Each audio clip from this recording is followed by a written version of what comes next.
I used to ask Bhaiya, right, when I was with him in 2004-5, that was also the time when a lot of .com e-commerce companies were coming. And when we used to ask Bhaiya, and he was never a believer of this, he never invested in any of these I was businesses. about to ask, what's your view on that startup? Please Right. continue. More than startup, Yeah. these were businesses and they were built in a different era, right? And he says here, I have grown up in an environment where cash flow builds businesses, right? You look at his biggest investment or his biggest story, Titan, Yeah. the cash flow, they never dilute it. So all the cash flow that you are generating, you are using this to build a business. You are not in a hurry to grow. You are growing within your means. So if this is my cash flow, if this is my borrowing capacity, this is what I can grow. It's okay. I will grow over a 20-30 year period. Look at HDFC Bank. Most great businesses are built on cash flows, as per him, right?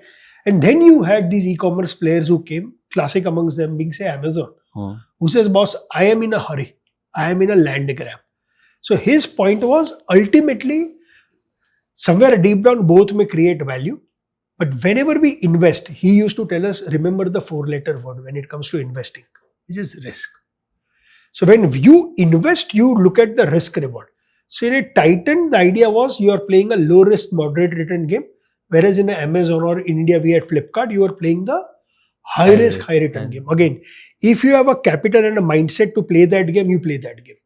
If you don't have that capacity to play that game, we were very focused. We are very clear at that time, even now in Everstone, I am only interested in boring businesses which generate cash flow, which respect capital, rather than backing probably businesses which guzzle capital. So again, it's a point of view. It's not that, but when you look at serious wealth creation, probably 80-90% will stack in the first bucket. Some lucky people will get stuck in the second bucket, where despite throwing a lot of money to gain market share, they've still got value. For example, Zomato is one such example, right? Yet to start making significant amount of cash flow. Paytm, for example, Swiggy, for example, but are being respectfully valued today in the hope that over the next 3-5 years, they will make significant amount of